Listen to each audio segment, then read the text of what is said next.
menyampaikan sebagai wakil rakyat, tentu tugas kita dalam sumpah jabatan itu menerima dan memperjuangkan aspirasi. Itu sumpah jabatan kita. Maka hari ini kami DPR Papua, ini hari pertama kami mengawali tugas kerja kita di DPR Papua. Dan kami ketika rapat tadi kami menyampaikan ada demo dari masyarakat, seluruh teman-teman anggota Dewan menyampaikan kita menerima mereka. Dan ini satu langkah yang baik dalam mengawali tugas, kita bagaimana menjemput aspirasi ini kepada masyarakat, karena mereka jumlahnya lebih banyak. Dan kita juga ingin meminimalisir kemungkinan-kemungkinan yang terjadi dengan semua situasi, sehingga kita datang langsung kepada masyarakat secara khusus menghadirkan mahasiswa untuk menerima aspirasi yang mereka sampaikan. Hari ini tentu mereka telah menyampaikan pokok-pokok pikiran mereka tentang menolak transmigrasi di Papua. Kami sebagai wakil rakyat menerima aspirasi itu, tugas kami membicarakan, merapatkan bersama, lalu meneruskan kepada pemerintah pusat.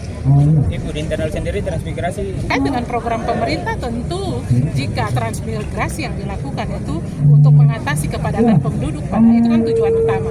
Lalu kemudian bagaimana pemerataan pembangunan yang perlu dilakukan tentu dengan pemerataan penduduk. Tetapi tadi ada pesan yang disampaikan oleh mereka bahwa dari Ketua BEM Uncen ada pesan transmigrasi bisa dilakukan, tetapi dengan melihat orang yang masuk ke Papua hendaknya juga memiliki skill, kemampuan, sehingga datang ke Papua itu menolong masyarakat di Papua. Karena kita di Papua tentu juga ada penduduk miskin, penduduk dengan, kita tahu ya, tingkat kehidupan sosial. Program pemerintah pusat kita mendukung, tetapi juga dengan ada batasan-batasan syarat-syarat tertentu. Artinya mereka yang datang tidak kemudian menimbulkan konflik, misalnya datang dengan tingkat kehidupan, kalau mereka datang dengan tingkat kehidupan ekonomi yang sangat lemah, ya kemudian tentu di sini ada lahan-lahan yang disiapkan. Tetapi juga harus memanfaatkan masyarakat lokal untuk juga bagaimana bisa menjadi translokal. Itu penting disiapkan oleh pemerintah pusat juga menjadi translokal bagi masyarakat. Masyarakat yang ada juga diberdayakan, diberikan lahan-lahan untuk juga bisa hidup bercocok tanam. Ketika itu sinergi, kita pikir. Tapi juga undang-undang mengatur ketika terjadi program transmigrasi dibicarakan bersama dengan gubernur dan juga dibicarakan dengan DPR untuk mengambil keputusan bersama, sehingga program yang masuk ke Papua, program yang mendatangkan kesejahteraan. Tentu pemerintah pusat sudah melihat, memiliki kajian-kajian untuk pembangunan di tanah Papua. Tanah Papua memang membutuhkan pembangunan, juga membutuhkan orang-orang dengan mempunyai sumber daya. Jadi tidak hanya datang, kemudian datang tinggal begitu saja, justru membuat beban bagi pemerintah provinsi, tetapi bagaimana mereka datang dengan keahlian dan kemampuan untuk membangun di tanah ini. Ya, jadi kita butuh orang-orang yang datang membangun, baik itu dalam bidang pendidikan. Tuntutan masyarakat tadi adalah bagaimana pendidikan kesehatan menjadi utama. Maka kita butuh orang-orang dengan keahlian.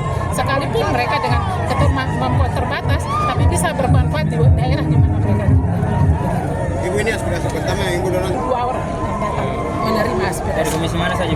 Kita belum membentuk komisi, kita belum membentuk alat kelengkapan. Jadi ini adalah aspirasi pertama? Ya, ini kita baru tadi rapat untuk membahas persiapan untuk pembentukan alat kelengkapan dewan, pembentukan fraksi alat kelengkapan dewan, dan juga pelantikan pimpinan definitif. Saya masih sebagai wakil ketua sementara. Tetapi karena ada aspirasi tadi dengan pihak keamanan, kalau seandainya tidak turun juga, maka Polres tadi menyampaikan demi keamanan baiknya kita ke sini, maka kita turun.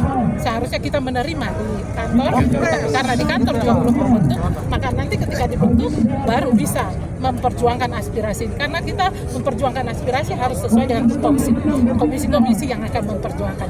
Dalam hal ini Komisi 1 alat kelengkapan. Kapan dikasih waktunya tuh?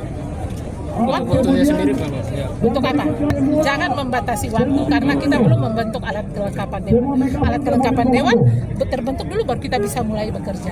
Sebenarnya hari ini kami hanya datang untuk mendengar aspirasi, kemudian akan memperjuangkan setelah terbentuk alat kelengkapan dewan. Baik Ibu, kebijakan yang pemerintah pusat ambil itu apakah sesuai dengan undang-undang otonomi khusus atau bukan? Kalau dalam undang-undang mengatur program transmigrasi bisa dilakukan dengan berbicara bersama dengan pemerintah, baik itu gubernur, DPR, dan juga kemudian sekarang ada MRP. Tentu kalau itu berarti dalam undang-undang mengatur berarti